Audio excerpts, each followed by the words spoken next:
Hi எல்லாருக்கும் வணக்கம். இன்னைக்கு நான் பார்க்க போறதுன்னா கேரளா ஸ்டைல அவியல் தான் நான் பார்க்க போறேன். நான் காய்கறி எல்லாம் வந்து பாதியா கட் பண்ணி எடுத்துருக்கேன். இதுல வந்து கத்திரிக்காய் போடாதீங்க, உங்ககிட்ட வேற என்னென்ன காய் இருக்கோ அதையெல்லாம் போட்டுருங்க.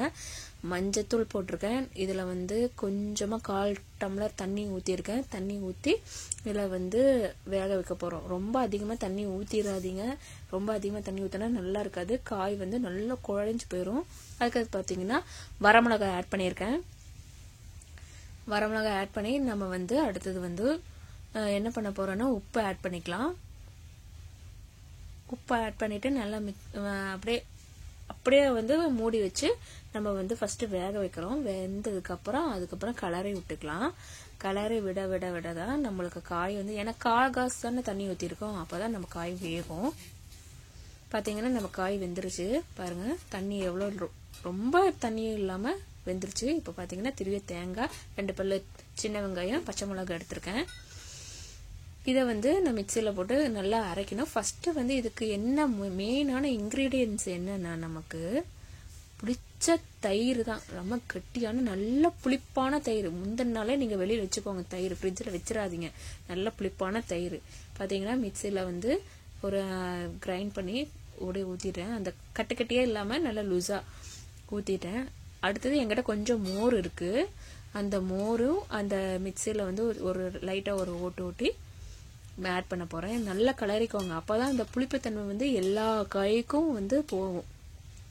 இதோட மெயினே வந்து புளிப்பு தான். இந்த புளிப்பான இருக்கிறது தான் நான் வந்து இந்த அவியலுக்கு வந்து டேஸ்ட் உண்டாக்கும். இப்போ மோர் ஊற்றிட்டேன். அடுத்தது வந்து தேங்காய் மிக்சியில் அரைச்சிடலாம். தேங்காய், சின்ன வெங்காயம், பச்சை மிளகாய். நாங்கள் வந்து தேங்காய், சின்ன வெங்காயம், பச்சை மிளகாய் தான் நாங்கள் போடுவோம். இதே வேற டைப்பும் இருக்குது, ஜீரகம் போட்டு அரைக்கிறவங்களும் இருக்காங்க. எங்களுக்கு இந்த டேஸ்ட் தான் ரொம்ப பிடிக்கும்.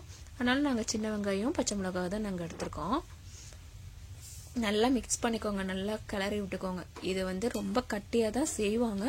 எங்களுக்கு வந்து லஞ்சுக்கு நாங்கள் வந்து வேற எந்த குழம்பு இல்லாதனால இதுதான் நாங்கள் வந்து லஞ்சுக்காக எடுத்திருக்கோம்.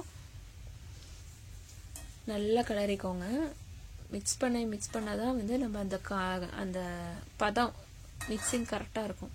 எல்லா இடத்துலையும் வந்து ஒரே மாதிரியே இருக்கும். நல்லா மிக்ஸ் பண்ணி கொதிக்க விடுங்க. பாருங்க கொதிச்சுட்டு இருக்கு. இப்போ பார்த்தீங்கன்னா நான் கொஞ்சம் சிம்மில் வச்சு நான் கொதிக்க வச்சிருக்கேன். ரொம்ப கொதிக்க விட வேண்டாம், லைட்டாக ஓரளவுக்கு கொதிச்சுட்டு அதுக்கப்புறம் மேலே அந்த கருவேப்பிலை வந்து தண்டோட நான் போட்டிருக்கேன். தண்டோட போட்டு அதுக்கு நாங்கள் என்ன பண்ணுவோம்னா, இதுக்கு தேவையானது என்னன்னா தேங்காய் தான். கேரளா டிஷ்லேயே வந்து தேங்காய் தான் மெயினான இன்கிரீடியன்ஸே. அதில் வந்து மேலோட அந்த ஒரு கரண்டியில் வந்து மேலோட அப்படியே ஊத்துறேன் பாருங்க எண்ணெய் எடுத்திருக்கேன். அப்படியே மேலோட அப்படியே தூவி விட்டுடலாம். அப்போதான் நல்லா டேஸ்டாக இருக்கும். நம்ம சாப்பிட்றதுக்கு நல்லா இருக்கும், சூடான சாப்பாடுக்கு நல்லா இருக்கும். நாளைக்கு இதை எடுத்து வச்சேன்னா சூடாக சாப்பாடுக்கு செம்ம டேஸ்டா இருக்கும். டேஸ்ட்னா அவ்வளோ டேஸ்டா இருக்கும். நீங்களும் ட்ரை பண்ணி பாருங்க. ட்ரை பண்ணிட்டு எப்படி இருக்குன்னு சொல்லுங்க. சப்ஸ்கிரைப் பண்ணுங்க, ஷேர் பண்ணுங்க, லைக் பண்ணுங்க, கமெண்ட் பண்ணுங்க. நம்ம அடுத்த வீடியோ பார்க்கலாம்.